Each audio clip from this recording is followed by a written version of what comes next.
because when I came home after 8 years, I paroled out to my brother's walk-in closet.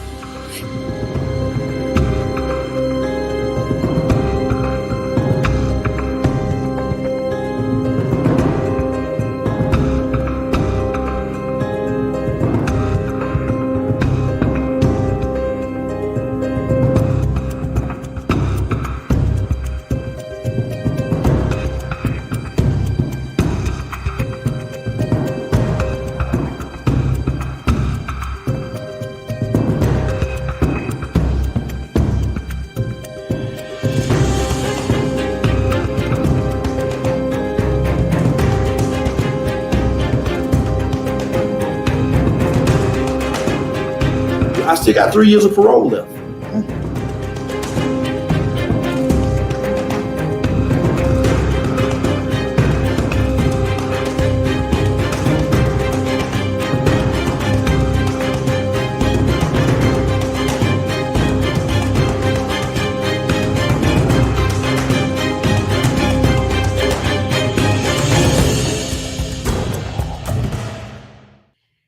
Ringwood. We are doing another episode of From Felon to Fabulous, and I have Sabrena Morgan. Now, this isn't just some chick. I actually did time with her. She's some chick too.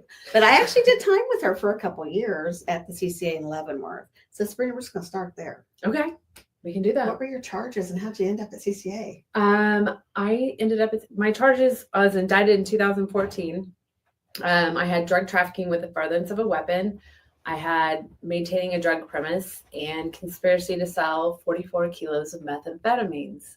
I also had money laundering charges, but they actually took those off. And in the state of Missouri, if you take a plea for your federal court with a drug charge, then you turn yourself into the marshals and you go into federal holding until you get sentenced. And it's a very unknown situation because you walk in, you've taken your plea, you have an idea of the range that you're looking at, but you haven't done your PSI, your pre-sentencing investigation. Mm-hmm. And that in turn, which basically is your life story. It's your life story. And you have no idea what they're going to use. Or for my case, all of my evidence against me was ghost dope, which was statements made by people.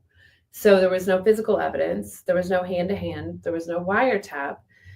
There was just statements made by people that could have been true or could have not been true or exaggerated or right. They didn't even know her. And the problem with it is that you can't fight a ghost. You cannot, you could spend millions of dollars trying to defend yourself. But the reality is these people don't want to leave the streets. They don't want to leave their drugs behind. Mm-hmm. And so it's easy to get a statement from people and you don't need any evidence to back it up. So they can say whatever they want to say. And then they add that to your weight. And that's what your range gets created out of. So your original dope that you were caught with. I was never caught with anything. And then if you had it though. Yes. But your case was 0. Yep. Then the ghost dope became your weight. Yeah. And so you don't need to ever get caught. I've never been caught with any paraphernalia. I've never been caught with anything, period. And I've never sold to an undercover cop. Are you guys listening to that? It's that easy. But I was a queen pin. Catch a case. I was a queen pin on my indictment. So, yep, that's what I did my time for. Was I guilty? Yeah, I did some things. Absolutely. And my indictment saved my life. So I'm not mad about it. Do I feel like it's unfair that they can charge people based on statements? I think that's a little outrageous. And there's a lot of people that are in there for just ghost dope. So there's also a lot of people in there for just being associated with a spouse. Oh yeah, there's tons of those people. Lots of those stories. We lived with several of those. Yeah, we did. And that's unfortunate. Yes. But you said you were guilty and that incarceration saved your life. It did. So tell me why.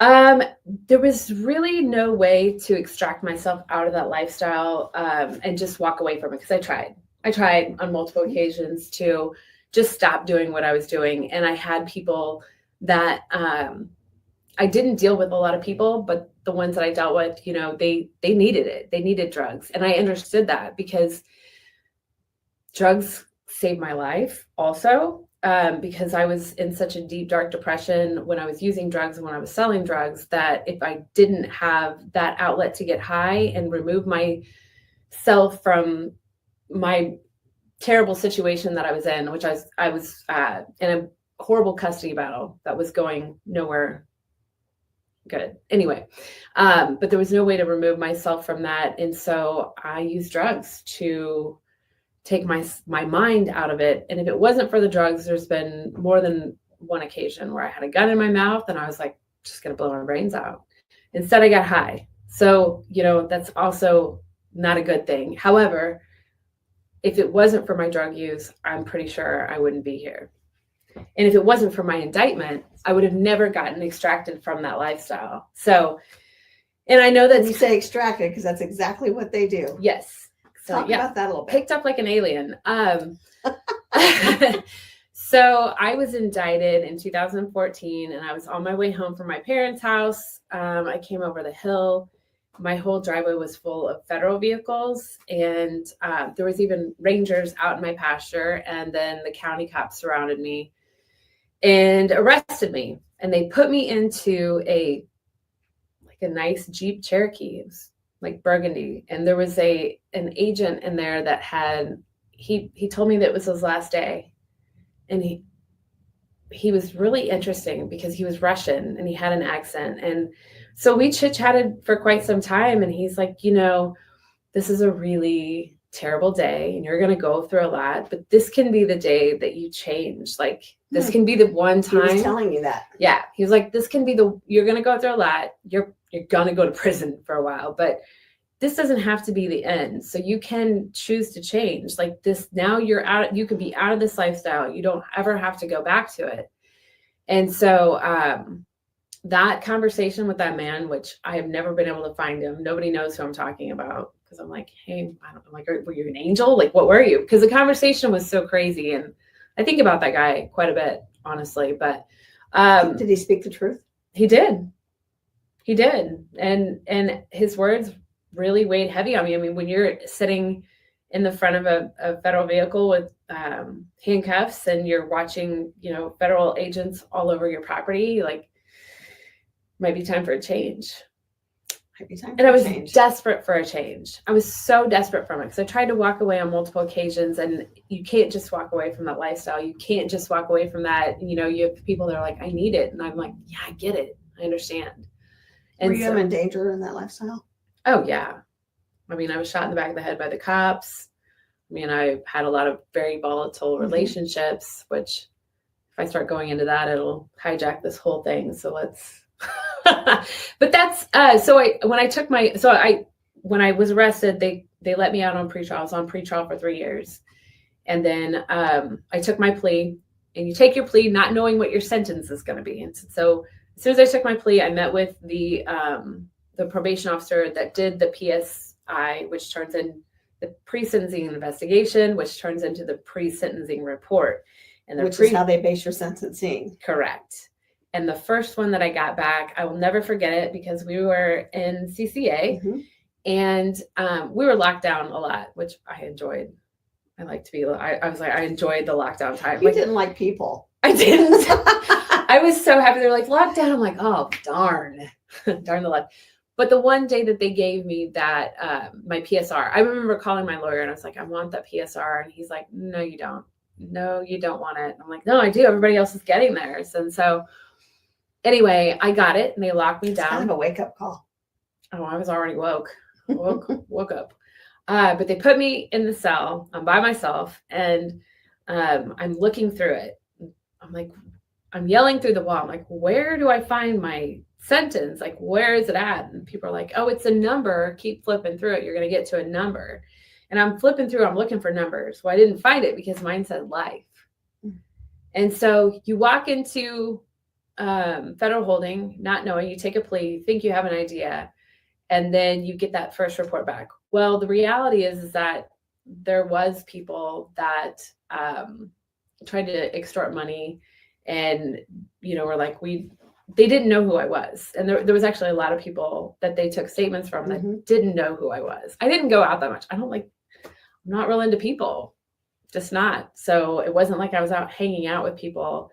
There was a hotel that I had been to one time that they said that I had been living at for a year. So there was a lot of little things that didn't match up that they were able to actually check into. So my PSR went from life to 260 some months, 260 to 300 and some months. And then Which is still a long time. It's a long time. Yes. So, you know, I'll never forget my first dog died when I was in prison, when I was in federal holding, and then my horse died. And there was something about those incidents where I was like, I'm never going to see anything again. Like, my parents are older, my animals are going to be dead. Like, no matter what, I'm not going to see anything ever. You know what I mean? So And you had a kid at home. And I had a kid at home. I had my daughter, that was my little ride or die. And I was probably more codependent on her than she was on me. We just did a podcast together, by the way. But yeah, so I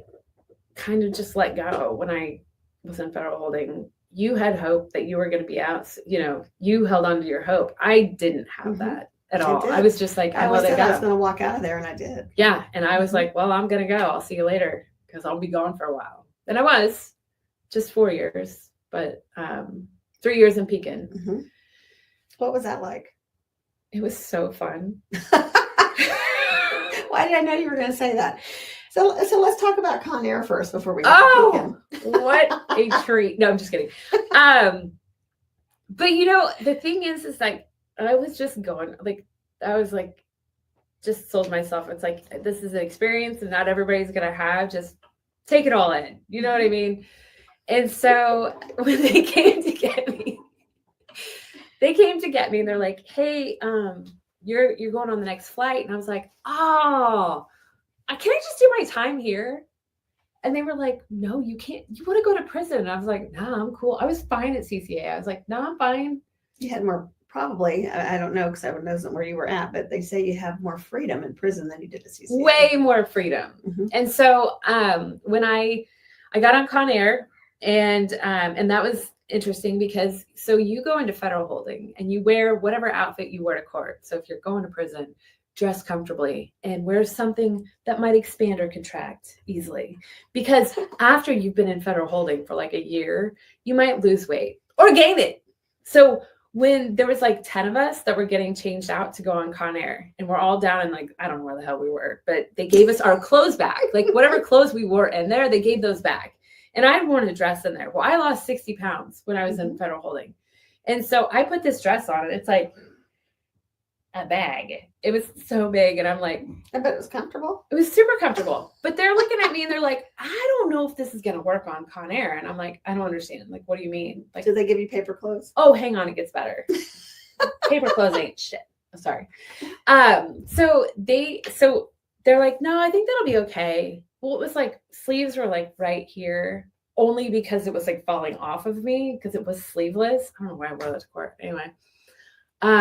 So I got to the runway because you're in shackles and chains and then you've got black box and you ride in these little vans and you get to some weird location on the airport property. And it's not, you don't see the airport. You go to some weird, like you're going to the country. It's all undercover. It's very suspicious. And so, they're getting everybody out. And like, so when the plane lands, here comes the plane. It lands. It's just like Con Air. Like all the marshals get out and they surround the plane with big guns. And it's so dramatic and it's horribly unnecessary. But, there's a lot of money that goes on there. And because it's human trafficking at its finest. You know what I mean? Professional human trafficking. It is so extravagant. Anyway. So I'm on the tarmac and my dress that's so oversized at this point is just flowing about. And they're like, absolutely not. She's not going.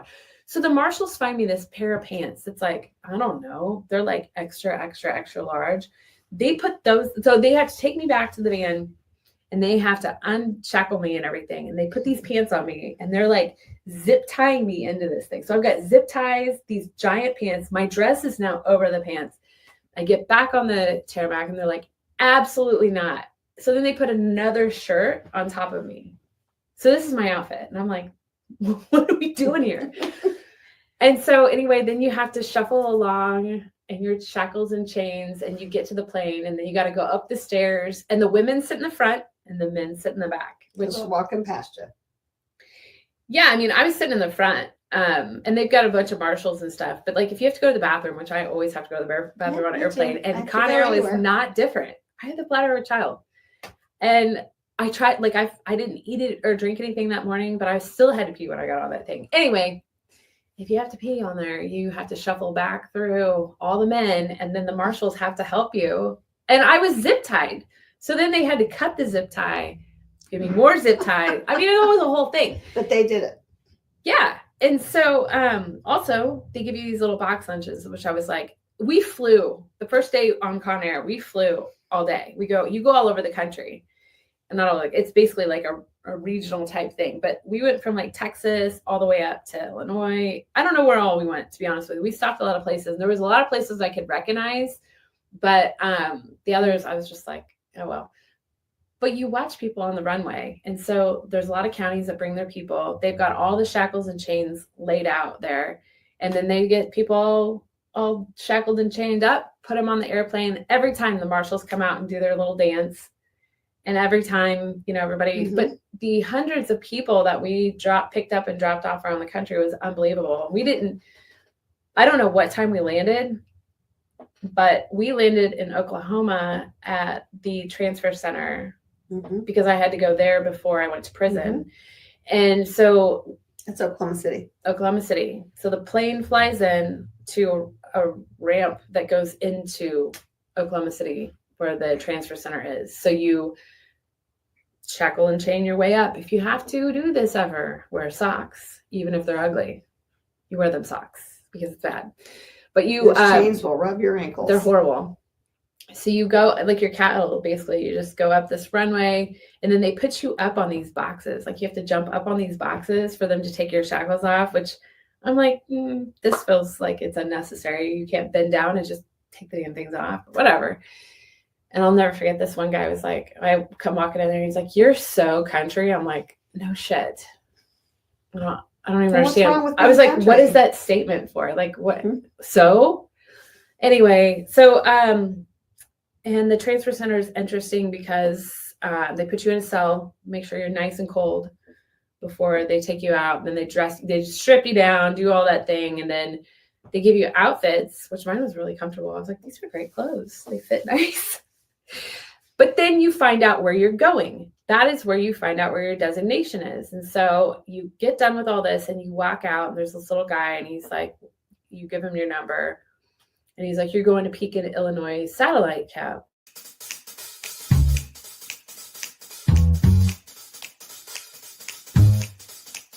I was like, that's not right. He's like, why wouldn't that be right? And I was like, because my points are like really high. You were not low custody. No, I wasn't. In fact, like my points on my PSR was like 43, which is the same. You were as so like, dangerous. I was super dangerous. And then they're going to send me to a camp. And so I kept going out and bothering the guards. And I was like, are you guys sure that that's where I'm going? They're like, please go away. Yes, you're going to a camp. But I was like, I just don't know. I don't think so. But that's where I went. And so I think I was there for about a week. And then they're like, come on, let's go. And I was ready to go because the transfer center, there was no deodorant. And There's nothing there. I kept working out, and I smelled so bad. And I kept like, you're sticking to yourself. I was disgusting. But I was like, I'm just going to go do 1,000 burpees, then a bunch of push-ups. And then I would just stand by my sink and like wash my armpits. I was like, oh my God, I'm so gross. But that's what I did for a week, was just work out and stink. So then they gave us, clothes to change out in to go on the plane. It was the most comfortable outfit. It was like super soft pants, and the shirt was almost cute. It was like a little t-shirt. I was like, was it orange? No, it was navy with khaki pants. I was like, I don't know what's happening here. But anyway, so we flew all day again that day. And then we ended up, we landed in Rockford, Illinois, and that was my exit. So I got on the bus with all the girls that came from Pekin. We all went, from CCA, we all went to the same place. And so the guards that had the van, they were like, okay, listen, as soon as the plane takes off, then we're going to take your shackles and chains off. I was like, what? Is this safe? Because it's a camp. Yeah, because it's camp. So we're like, so there's a lot of really gross stories that goes into this, but we're going to dip on through there. Okay. So I don't think you're going to offend anybody. Oh. They're probably saying, oh, now you got to tell us. Well, you know, there was a lady that had colon cancer. So she had part of her colon removed and she didn't have a gallbladder and they fed her on the plane. Oh. And so she was having some issues. And yeah, we ended up having to use there was a bathroom in the little airport thing that we were at. Mm-hmm. And so it was a whole thing. Anyway, so we ended up, they were like, okay, we're going to stop at a rest stop.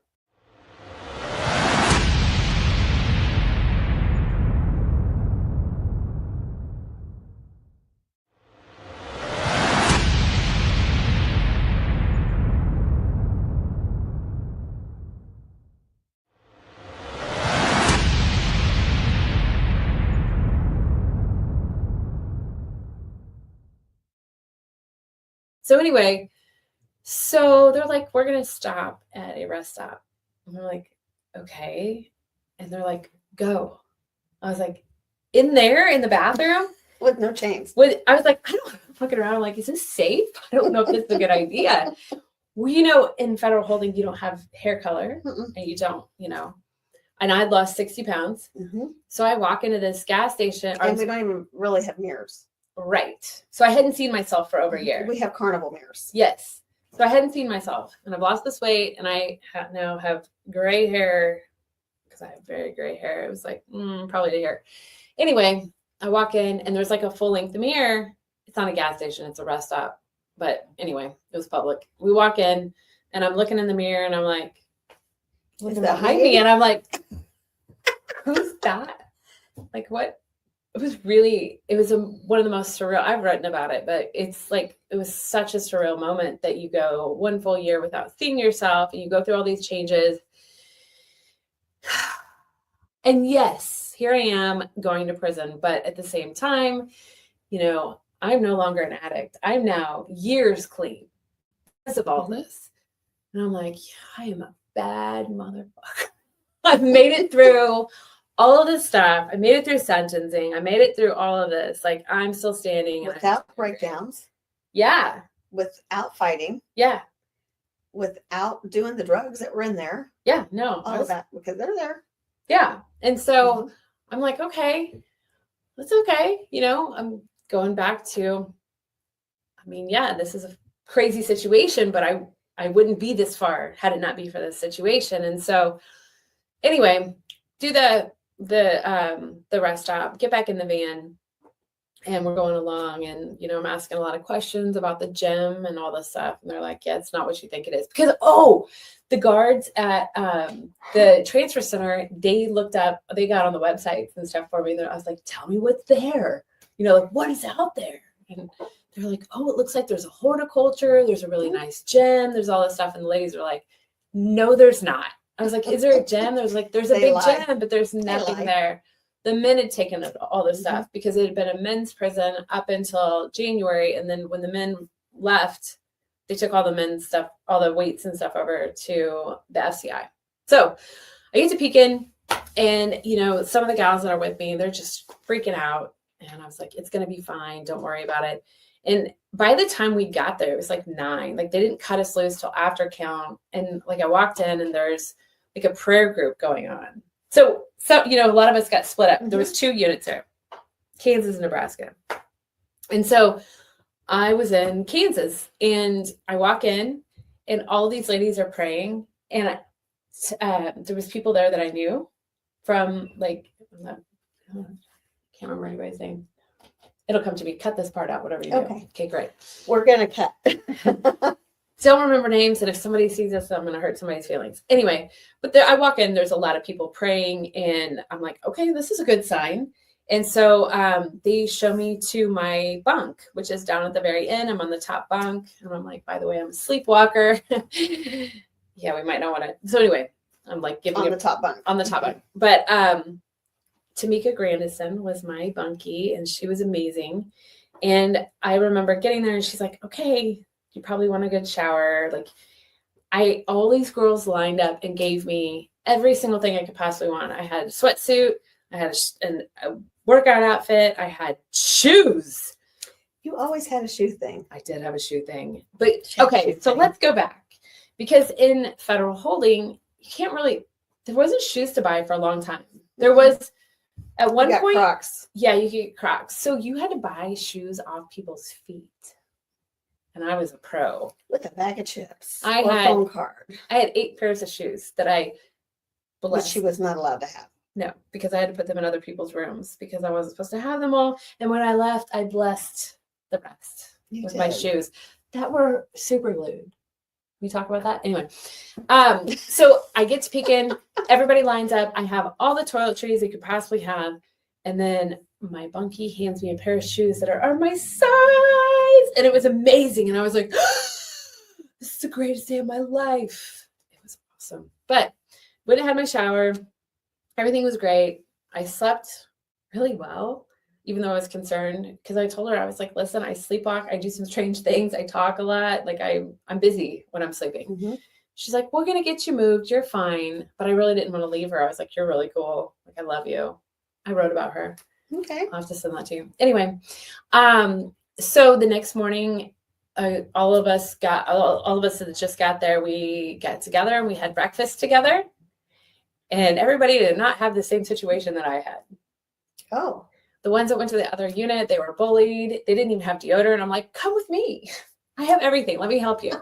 So, they had to wait for commissary. Yeah. I didn't even really need commissary that first round. I was like, how do I do this? Do I pay you guys back? They're like, "Nah." And people were like, "Oh, don't take anybody's stuff." Yeah, don't take the chips. They teach you that. Yeah, I didn't do it. I did whatever I wanted, and nobody did anything. They were like, "Cool." And so I was pretty fit when I first got there. So people were like, "Do you work out?" I'm like, "You want to work out with me? Come with me." She was a beast. Come with me. I'll show you the way. But so the first thing I did is started talking to people about jobs and what everybody did. And I happened to be on the aisle with the commissary people, but a couple of them like mowed and things like that. And I was like, "I want to mow." So I got a job mowing and I loved it. I got to drive this great big tractor with a big bat wing, and I just put a concert on for myself and just sing to myself the whole day. I loved it. But I would have to park it by the commissary and food services warehouse. And so the boss that ran the food services warehouse, I was like, "Hey, what's up? I know you got food in there. What do you have? Can you hook me up?" So he started bringing out treats and stuff. And then about a month later, he sent for me and was like, "I need you to be my inventory person." I was like, "You don't even know if I can count." He's like, "I'm pretty sure you can count. You're going to be fine."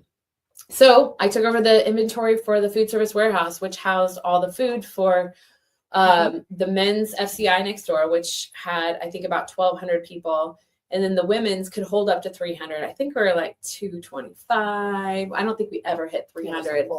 No, but I mean, still, it's a considerable amount of people to feed 3 times a day. So you can kind of imagine how much food that is. And so I started doing inventory for him, which actually took some thought. And then I actually learned how to be a buyer, like how to just inventory, and then purchasing is. I sat down with a higher up boss and did some of the purchasing and stuff like that. And that was really interesting because I ended up using it. You learned some things. I learned some things. So let's fast forward. Yeah. Pekin. What's after Pekin? Pekin is home confinement. Mm. So how did you get that? Okay, so I had a 9-year sentence, and COVID comes in and we are locked down, and I was an essential worker because nobody knew where the food was. But anyway, at one point the counselor had called me up and was like, "Hey, I'm putting your paperwork in for home confinement." Now let me back this up just a little bit, because at this point the First Step Act had passed. And so explain what that is. Yes. Okay, the First Step Act passed in 2018, and it was supposed to provide credits for people to work towards getting out of prison sooner. And you want me to go into this, but in 2017, they quietly cut the funding for the Second Chance Act, which shut down 16 halfway houses across the country, Kansas City being one of them. Mm-hmm.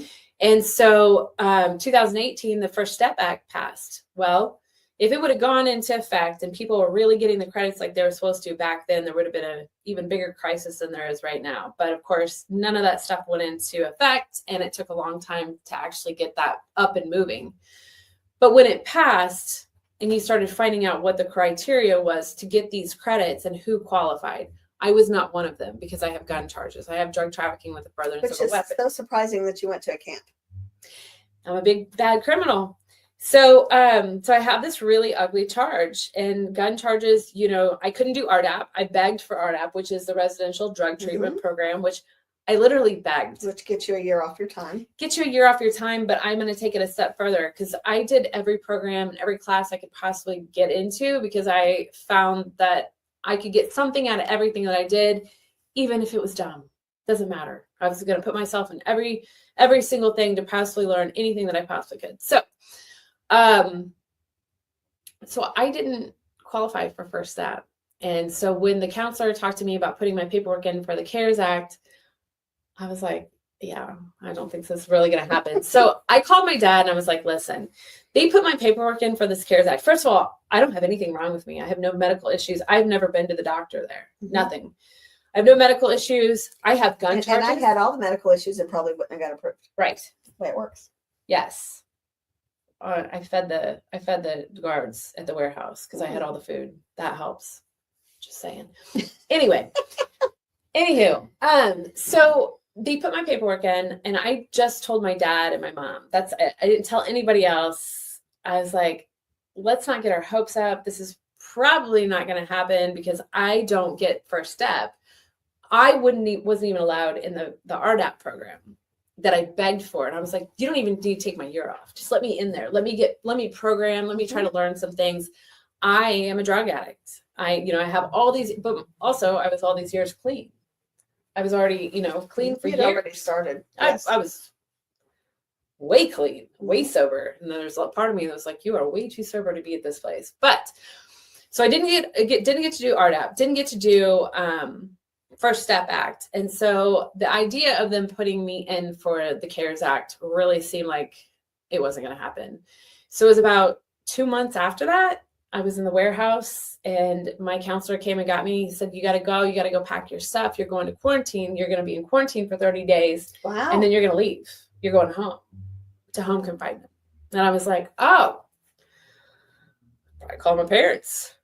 So I called my dad. I'm like, hey, I'm going to be leaving. And it was supposed to be May 26th. Now, the quarantine was really funny because it had like plastic flaps, like a meat locker. And that was supposed to be your quarantine. And I was like, this doesn't seem like it's doing anything, but whatever. So it was me and like 6 other people in this hallway. And I just turned the TV room into like my workout station. And then I'd have people come to the plastic flaps and work out with me. Because I was like, I'm really bored. Somebody needs to come play with me. Like, this is awful. Because I was so bored. Because I was used to working all day long or being at the gym. And you couldn't even work. You basically lost your job. Well, yeah, I was in quarantine. I was going home. Mm-hmm. And the whole time I was doing the warehouse, I was running the gym as well. So I was teaching all these classes. So, I mean, sitting still was not my thing at all. But I mean, it was a good. Okay. Right. Okay. It was a good preference for what was about to happen that I didn't know.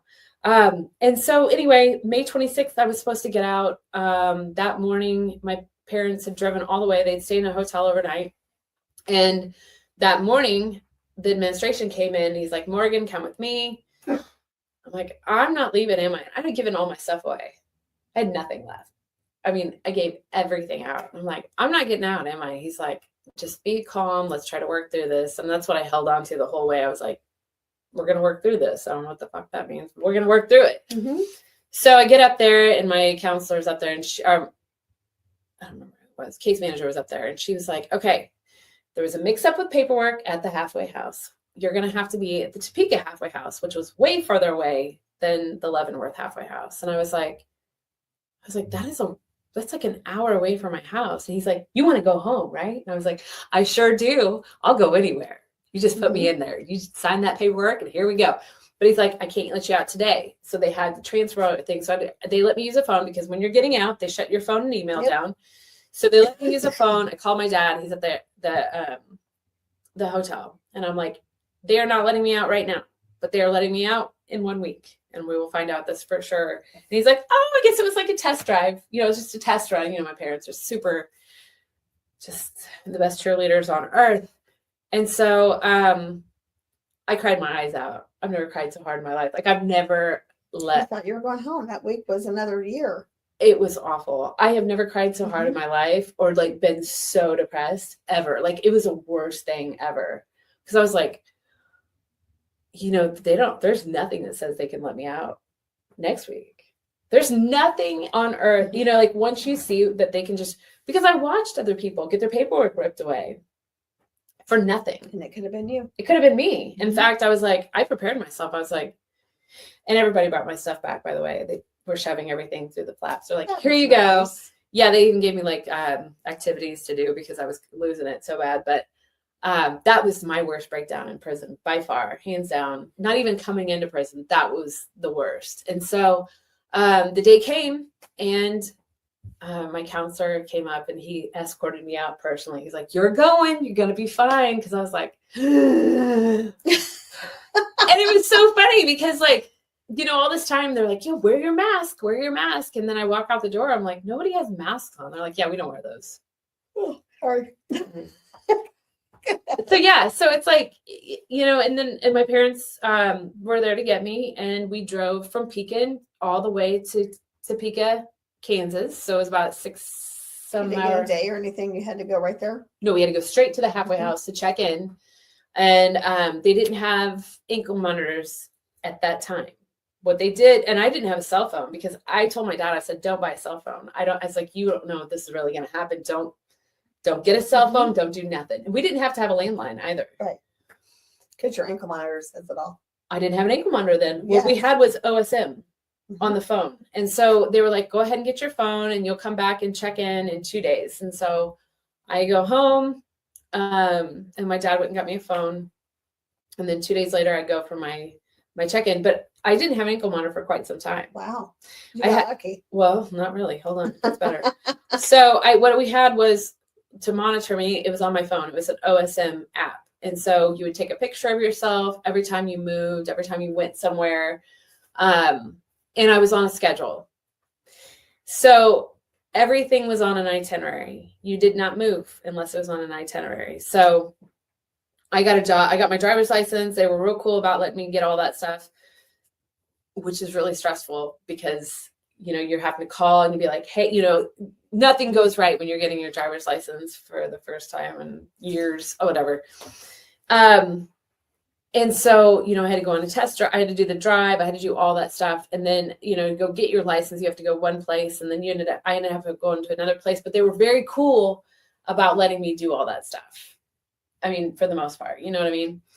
And, but I worked off an itinerary. So I had gotten a job with an old friend of mine that did construction cleanup, and he let me use like one of his company trucks. And so that was cool for a little bit until it wasn't.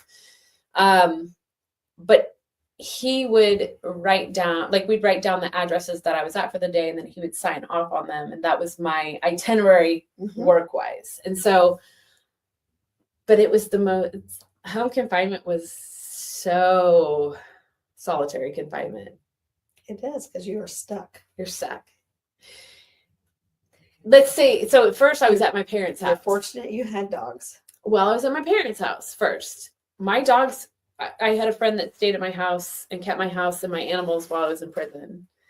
The reality is I really didn't think any of them were going to be alive. So when I actually got to see them, I felt like I was petting ghosts because I had already kind of let go of them. So I'm on my last, I still got Murphy, but so yeah, it was really interesting. I couldn't be out past 9 o'clock. You know, you can only go so many places and you can only be there for so long. And so, you know, working and all of that stuff was exciting because you got to get out. And I was at my parents' house at first, and then I ended up moving back to my house. And so I was on my own eventually. I think I stayed at my parents' house for a year. That was probably hard too. It was hard, but at the same time, it was so scary to be on my own and not be able to go to the store when I needed to, because you only get one grocery store trip a week. That's it. And it's timed. And it's timed. And so, like, you know, there was one time that I ran out of dog food, and I had my dad, you know, I had people that would easily come and help me out. So I was really blessed with that.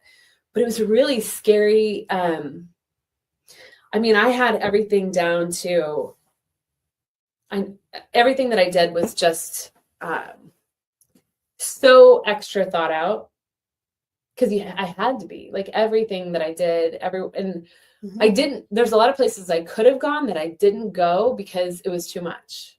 So how hard was it for you to get a job? It was really easy. Yeah. I have a gift of gab. But I didn't care. It's not that way for a lot of people. But I didn't care what the job was. So my first job, and it was hot as hell, was picking up construction material, because I was like, I don't care. I don't care what the job is. And I think that's where a lot of people get hung up. I'd been in real estate. I did insurance and financials. I'd been to law schools, but I'm out here. I'm like, I don't care. I'll go work in a warehouse. I'll drive a forklift. I don't care. I don't care what it is. I don't care if it's hot. I don't care if it's dirty. I'm going to work.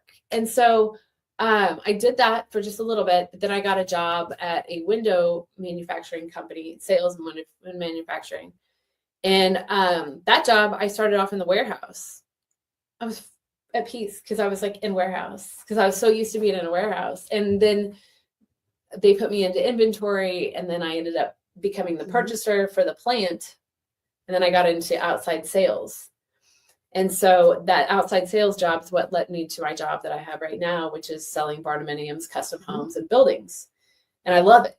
It's wonderful. But it was interesting when I met with the owner and the general manager, because I was taking them out to sell them windows. We were going to eat, and the owner was off on the phone. The general manager, you know, we're chit-chatting. He's like, what'd you do before this? And I was like, well, I was in law school. I did 12 years of real estate, did some insurance financials. Then I went to federal prison for selling lots of meth.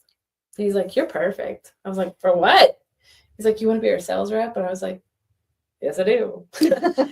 Yes, I do. And you've been there ever since. And I've been there ever since. And they've been amazing, because, you know, I was on home confinement, and it was hard, you know, because I had to see customers. I had to go to customers' houses and go different places, and you had to report all of that. Everything had to be reported. And it got to where I was like, I don't really want to leave the house. And so 43 months is what I did on home confinement. And it got, it seemed like they would kind of almost like pull back the reins a little bit more.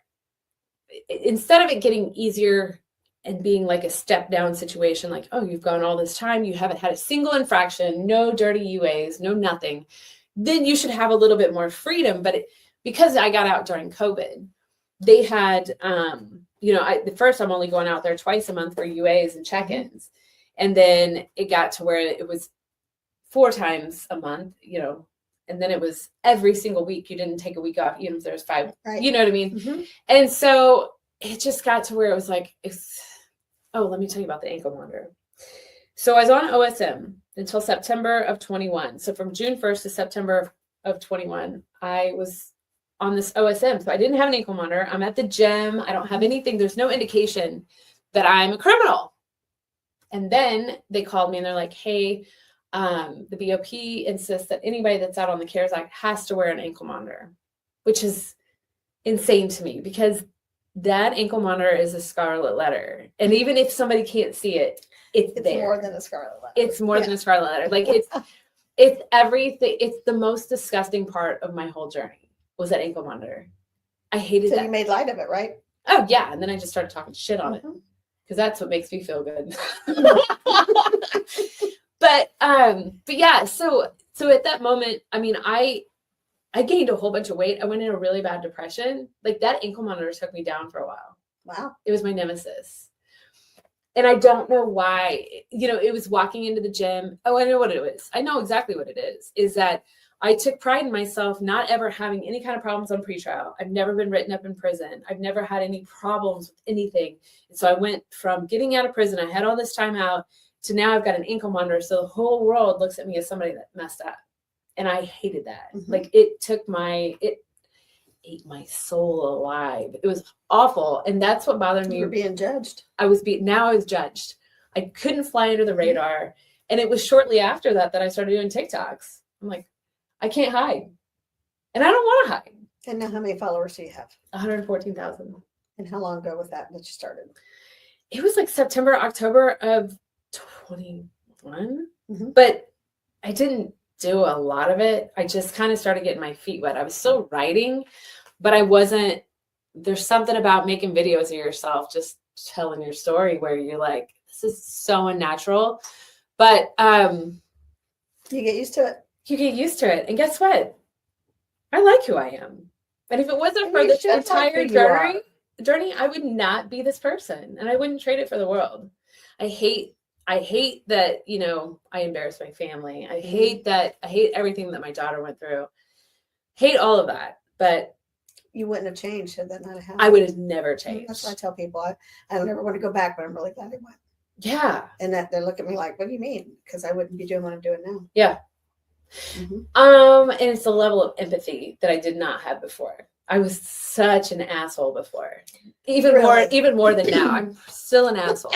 But I was way worse. And so it's that level of empathy and like just really thinking of people's situations. And it's not, I don't want to say fun, but it is there's something enjoyable about seeing somebody in a situation and being like, no, this is really cool because you're going to come out this other side. Like now you've got this opportunity. Do you see the opportunity? And they're looking at you like, you are insane. Yeah, they don't see it. But I'm like, no.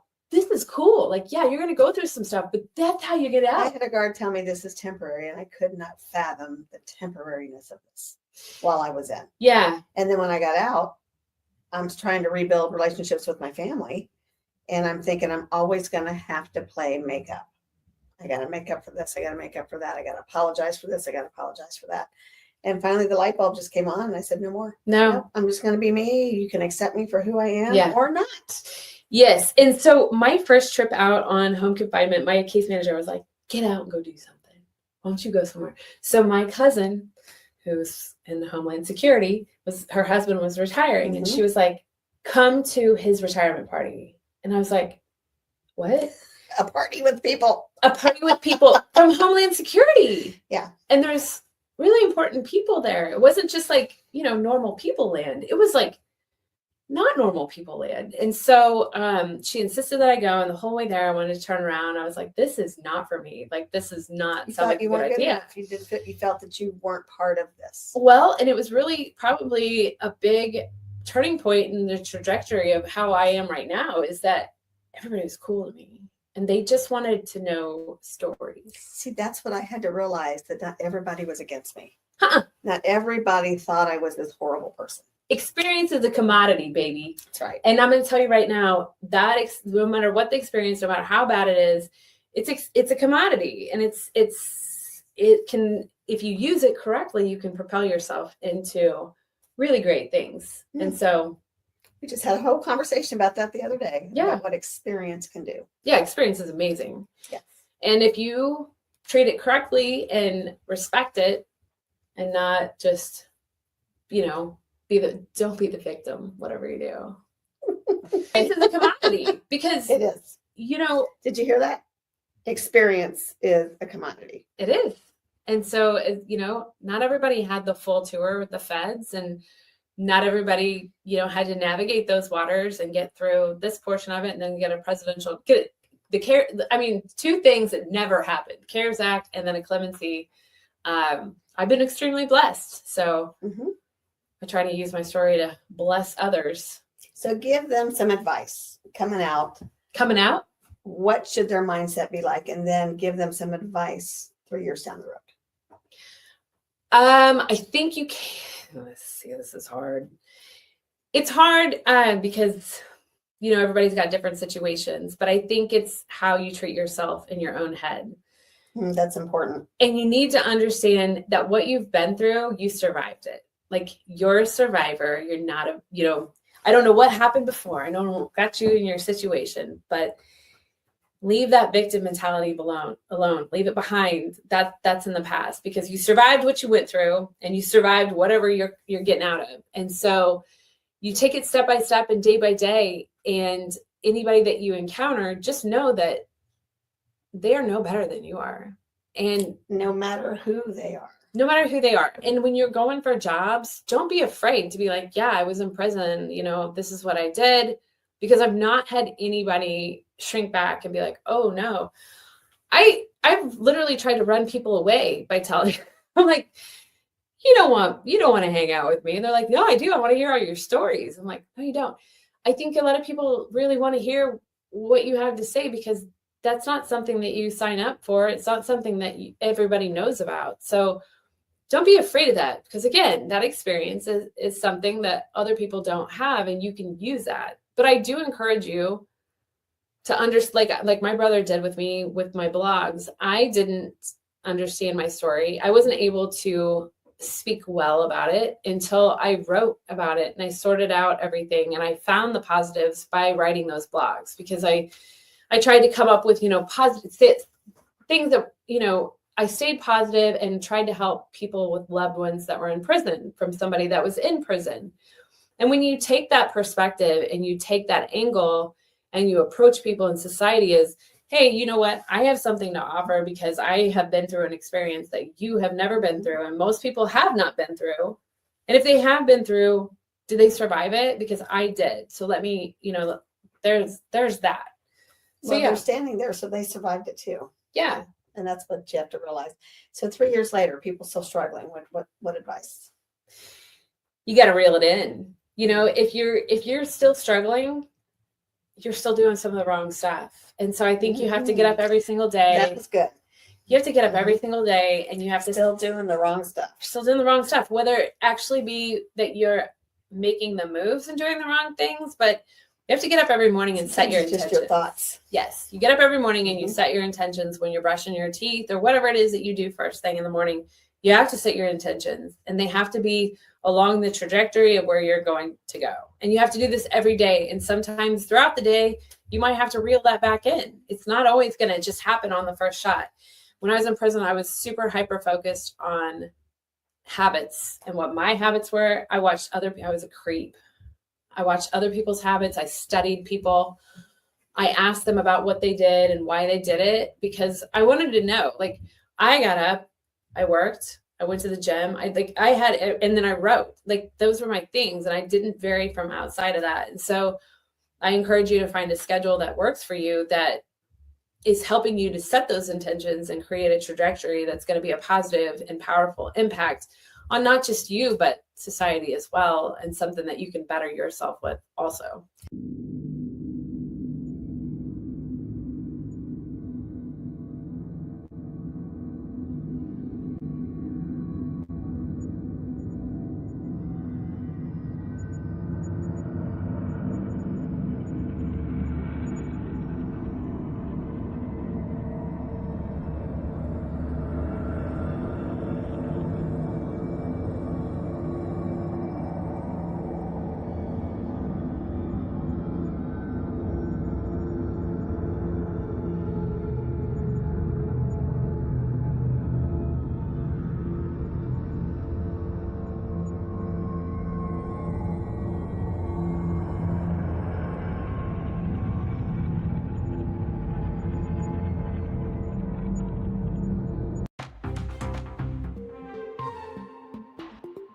Or do you want to be the person that's helpful, that soothes, that loves?